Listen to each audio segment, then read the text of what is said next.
Appeal Court discharges Nnamdi Kanu, challenges High Court's jurisdiction.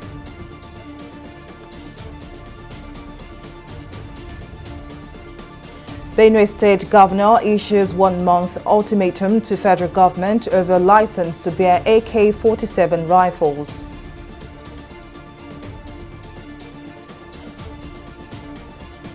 And court acquits ex-Jigawa Governor Turaki of 8.3 billion naira fraud. Many thanks for joining us on News Now. I am Folashade Ogurinde. The Court of Appeal in Abuja struck out terrorism charge filed against Nnamdi Kanu, leader of the indigenous people of Biafra IPOB. Delivering judgment on Thursday, a 3-member panel of the Court of Appeal held that Kanu's extradition from Kenya to Nigeria to stand trial was illegal. The court further held that the federal government failed to disclose where Nnamdi Kanu was arrested, despite the grave allegations against him. Kanu was rearraigned on an amended 15-count charge bordering on treasonable felony preferred against him by the federal government. I will first meet my client, break the good news to him, then we discuss the way forward. Because the United Nations had already said Nnamdi Kanu should be paid compensation for the violation of his human rights, which this Court of Appeal again found today that his rights were brutally violated. The Court of Appeal was emphatic about that his rights were violated. Nnamdi Kanu was forcibly abducted, kidnapped, blindfolded, tortured, and then rendered back to Nigeria extrajudicially, extralegally, against the laws of Kenya, against the laws of Nigeria, against all international instruments dealing with extradition, including various sections of the Extradition Act of Nigeria, including Section 15. They violated them. They brought Nnamdi Kanu to face a 4-count charge that was still pending, contrary and against what we call the doctrine of specialty, which is that when you bring back a fugitive through extradition process, you can only try him for that offense for which you are extraditing that fugitive, not earlier counts. And you cannot continue with an earlier case against that fugitive. Governor Samuel Ortom of Benue State has issued a 1-month ultimatum to the federal government to give the Benue State Community Volunteer Guards a license to bear AK-47 rifles. Ortom spoke in Makurdi, the state capital, at the passing out parade of Batch B of the Benue State Community Volunteer Guards. The governor said he applied for a license for the state-owned security outfit to bear AK-47 rifles 3 months ago, but the federal government has not given him any response. Addressing the guards on Thursday, Ortom said the aim of the state-owned security agency is to complement efforts by the Nigeria Police Force and other security agencies in curbing surging crimes and killings in the state.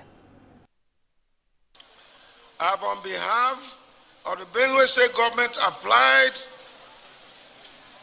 to the responsible federal government agency for approval to procure automatic weapons, particularly AK-47 assault rifle,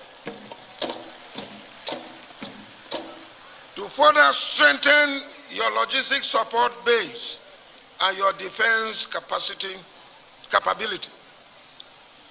I am still waiting for approval from the federal government, despite the fact that I've done this application 3 months ago. No single reply has been given to me.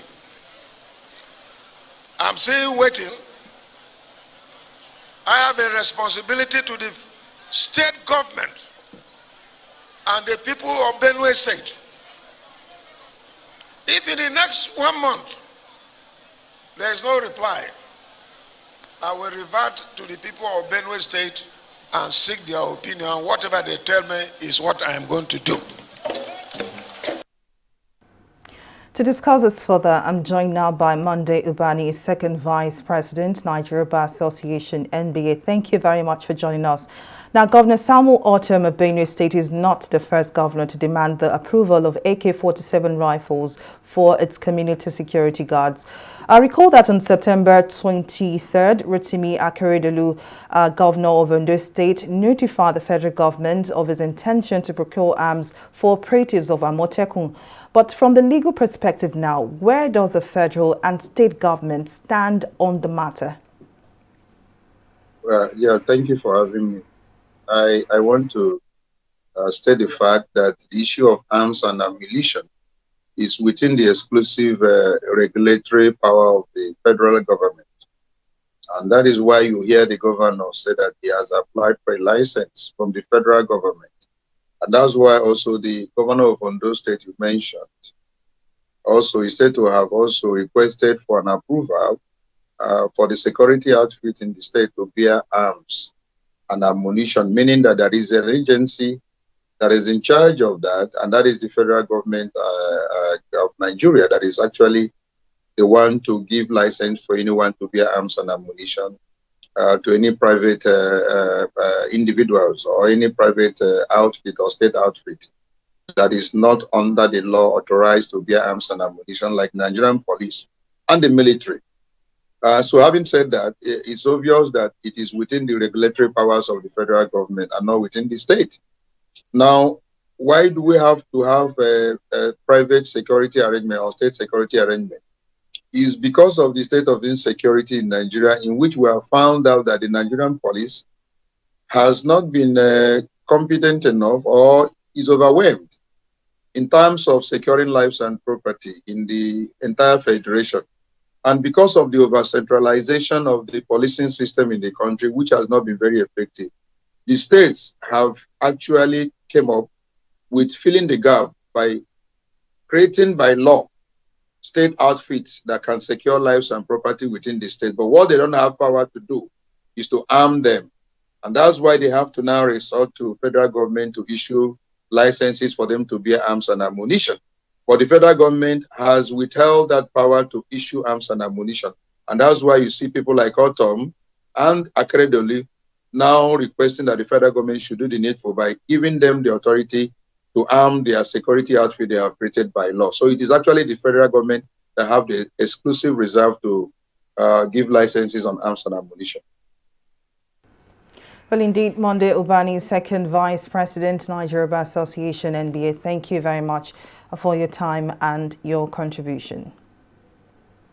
President Muhammadu Buhari has appealed to member states of the Gulf of Guinea Commission to remit their outstanding annual assessed contributions to the Secretariat, saying that continued non-payment by the majority has greatly affected the ability of the Commission to fulfill the mandate for which it was established in 2001.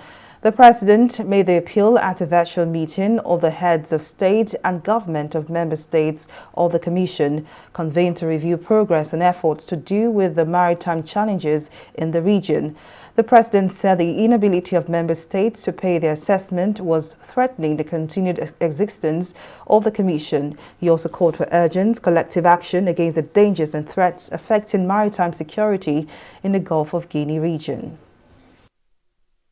The operational mechanisms in the Gulf of Guinea region, as you know, are similar to those in some other regional organizations.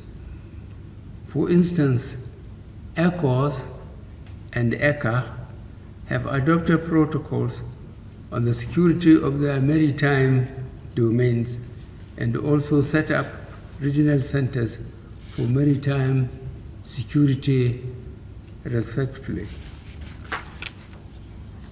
It is therefore imperative that the Gulf of Guinea Commission adopts a collaborative strategy to engage partners and donors in creating awareness on the objectives of the organization with a view to synergizing for more effective results towards fighting maritime insecurity in the Gulf of Guinea Commission region. A federal high court sitting in Dutse, the Jigawa state capital, has acquitted Samina Turaki, former governor of the state, of 8.3 billion naira fraud. Turaki and 3 other companies have been on trial since May 4, 2007 on a 33-count charge. Given the ruling on Thursday, the presiding judge Hassan Idiko struck out all charges and discharged all the accused persons for want of diligent prosecution by the Economic and Financial Crimes Commission, EFCC. The court further ordered that Turaki's travel documents be released to him with immediate effect. The All Progressives Congress, APC, has reviewed and approved the draft manifesto of its presidential candidate, Bola Tinubu. Spokesperson of the APC Presidential Campaign Council, Festus Keyamo, discloses to journalists after a meeting of the Council, the Progressive Governors Forum, and the National Working Committee of the ruling party in Abuja. He said the commencement of the presidential campaign would be determined by the availability of President Buhari, who is the chairman of the PCC. Keyamo also spoke on the delay of the commencement of the flag-off of the campaign of the party. We're a very, very united party, and all the organs of the party, they are working in unison towards one purpose. And so what we did today was to review the draft of our manifesto. Our candidate is not a candidate that operates on his own. He tries to carry everybody along. And so he presented the draft to all the stakeholders today, the manifesto. We looked at it, and guess what? Almost all the stakeholders gave that draft more than 90% pass mark. We are not going to take the thunder away from our candidate. He is going to present it before Nigerians on a particular day and at a particular occasion. So that is what we want to do. We want to sell the message in that manifesto to even the market woman, to the street trader, in the most simple language.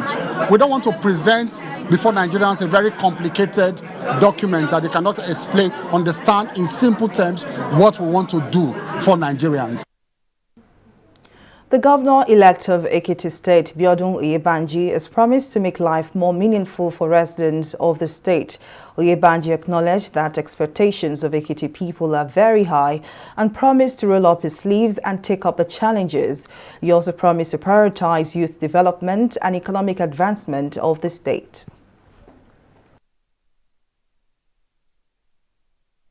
If we are able to solve the problem of power and problem of access to the state, investor will see seriousness and they will come here. Increase in IGR, deployment and activity. If the economy improves, IGR will increase automatically, without even having to force yourself on the people. So once the economic sector improves, you have major players in the economic sectors, IGRs will gradually go up. You know. But there are a lot of people now, there are a lot of things that we're supposed to do that we have not done. You know, we sit down with our people and explain to them the reason why they must continue to pay taxes. So whatever comes into the cover of the state, we spend it judiciously on areas of priorities. And also, we are going to reduce further the cost of governance. We are going to do that. People will resist, but we have to do it if we must survive. The Socio-Economic Rights and Accountability Project (SERAP) has organized a citizens-led mechanism intervention on promoting citizens' action for accountability in the social protection policy in Lagos State.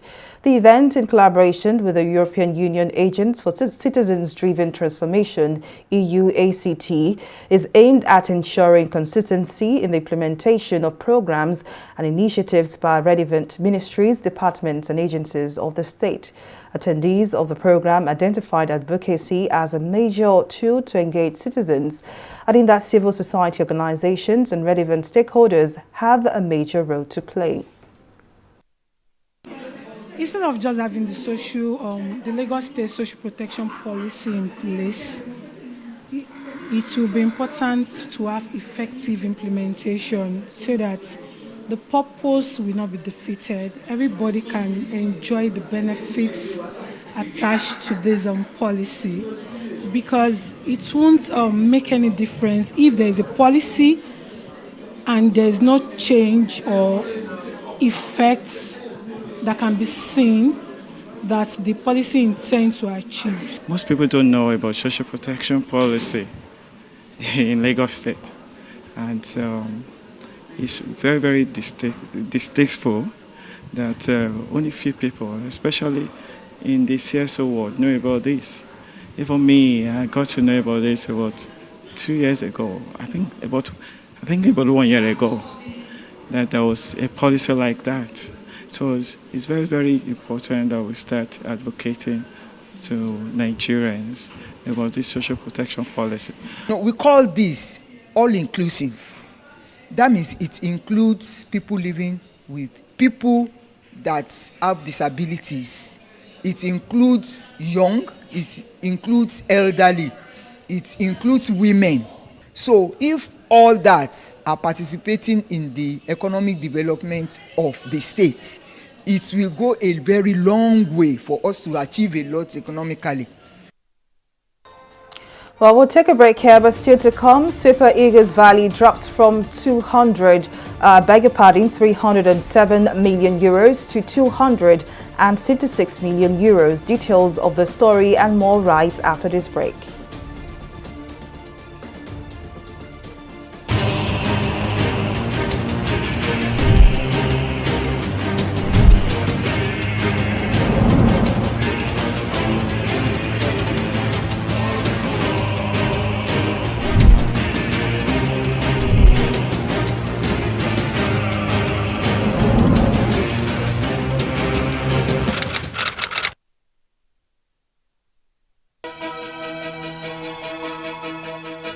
Opinions are free, facts are sacred, but truth is universal. How, in practical terms, can we, for instance, de-escalate the tension? President must see himself as the President of the Federal Republic. We know where the enemy is. 3 places, the Lake Chad Basin, the border area between Nigeria and Cameroon, and then the Sambisa Forest. On TV360, we give you a complete dose of everything. Opinion, facts and undiluted truth. I hardly believe what politicians are saying in this part of the world. A new Nigeria is possible, a future is possible. We delve into the issues, dissect it so that you can understand it, use it to take action. I don't think there's any need for any governor to look for grant for ranching. TV360, dissecting the issues.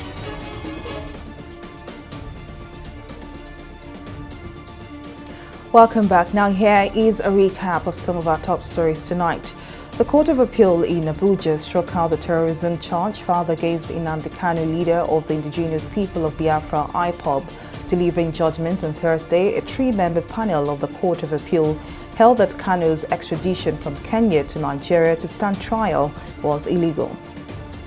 We also told you that Governor Samuel Ortom of Benue State has issued a 1-month ultimatum to the federal government to give the Benue State Community Volunteer Guards a license to bear AK-47 rifles. The governor said he applied for a license for the state-owned security outfit to bear AK-47 rifles 3 months ago, but the federal government is not giving him any response. Well, in case you missed any of our news bulletin, for more updates, do log on to our website on www.tv360nigeria.com. You can also follow us on our social media platforms on Twitter, Instagram, YouTube, and Google Plus at TV360 Nigeria. On Facebook, we are at TV360 Online.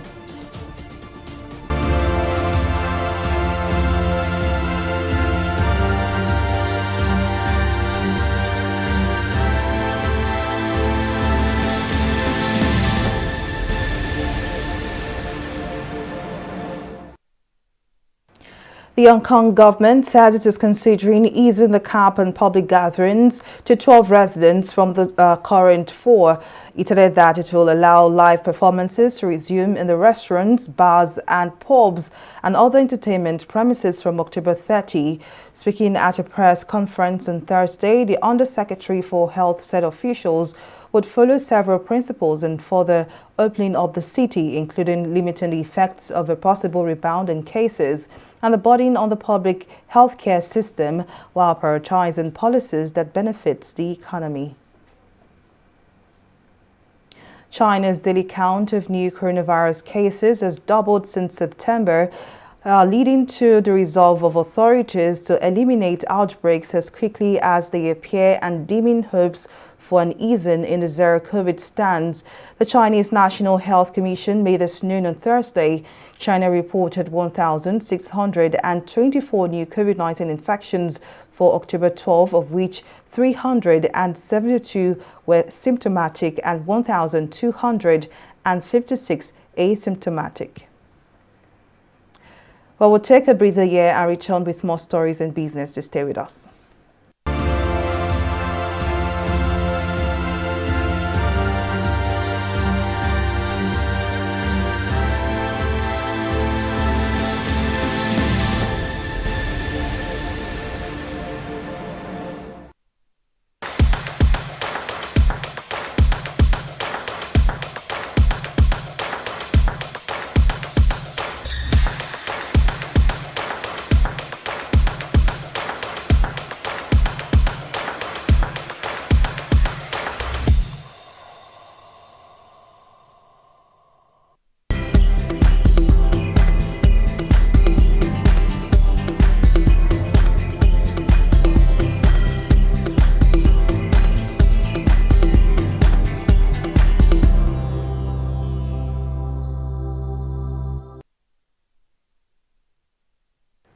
Welcome back. Let's now join Simisola Adigun for more stories and business. Over to you, Simi. Thank you, Folashade. Welcome to Business News. Minister of Finance Zainab Ahmed says the federal government has commenced discussions with the World Bank and the International Monetary Fund on debt restructuring for the country. She disclosed this in Washington at a media interview on the sidelines of the ongoing annual meetings of the World Bank and IMF, adding that debt restructuring is needed to tackle rising debt service costs of the federal government. Ahmed further explained that while the interest rate hikes by central banks and strengthening of the dollar is necessary to curb rising inflation, this will, however, translate to increased debt service costs for the country. The International Monetary Fund (IMF) has asked the Nigerian government to improve domestic revenue mobilization to withstand global economic shocks. Paulo Medas, Division Chief of Fiscal Affairs Development of the IMF, said this on Wednesday in Washington at a session on Fiscal Monitor. According to Medas, Nigeria's revenue generation is extremely low and puts the government in a tight corner to deliver basic services and respond to global headwinds. He said the IMF had not seen any improvement in Nigeria's deficit due to petrol subsidy payments. We'll go on a short break here and be back with Stock Market Report.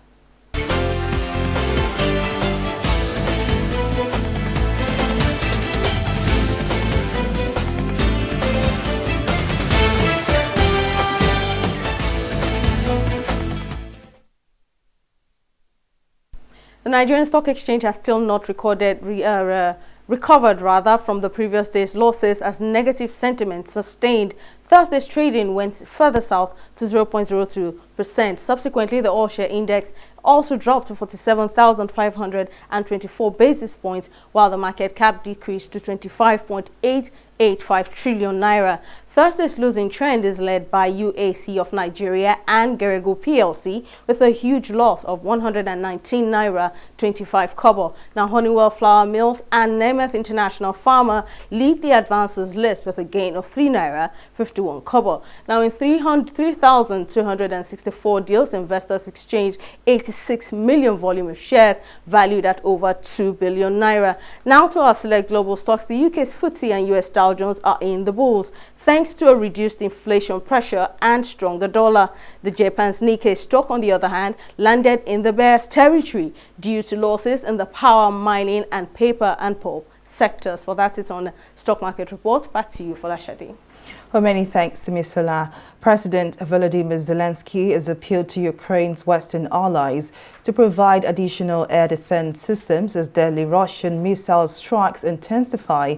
This comes as the United States retreats its commitment to defending NATO territory as Moscow warns Ukrainian membership could trigger World War III.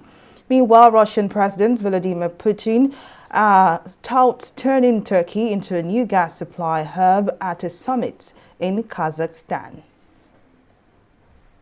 Well, up next is Entertainment Report on News Now.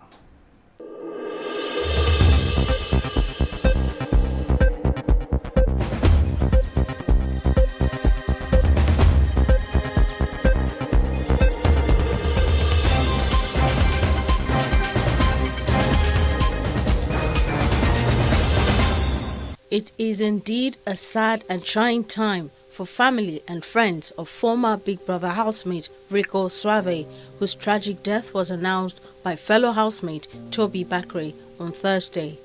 Rico died from fatal injuries he sustained in a ghastly car accident in the early hours of Tuesday. Following the accident, fellow housemate Alex Unusual revealed that Rico had been placed on life support, fighting to stay alive. Unfortunately, he lost the battle. The 29-year-old reality star featured in the 2018 Big Brother Naija Double Wahala edition alongside Bakre, Alex and Sisi. He was also a musician with a number of hip-hop and alternative tracks. May his soul rest in peace.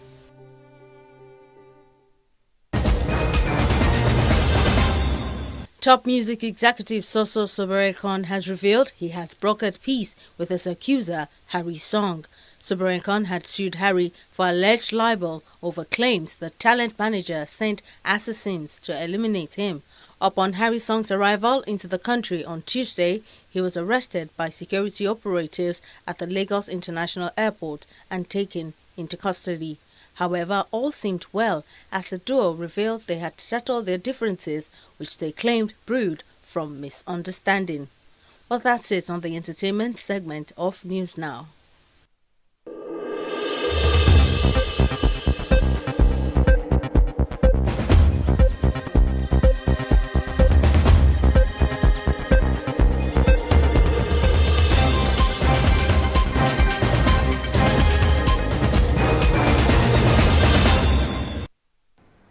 Away from entertainment now to sports, Nigeria Super Eagles have moved down in the latest financial rankings of national teams. The three-time African champions are ranked the 31st most valuable international team globally, while retaining their third most valuable team position in Africa. The Nigerian squad value witnessed a decrease of 50 million euros compared to the squad value of 226.65 million euros. Prior to the latest rankings, they were placed 20th with a market value of 307.13 million euros. That's it on our news bulletin. Many thanks for watching. I am Folashade Ogrinde. Bye for now.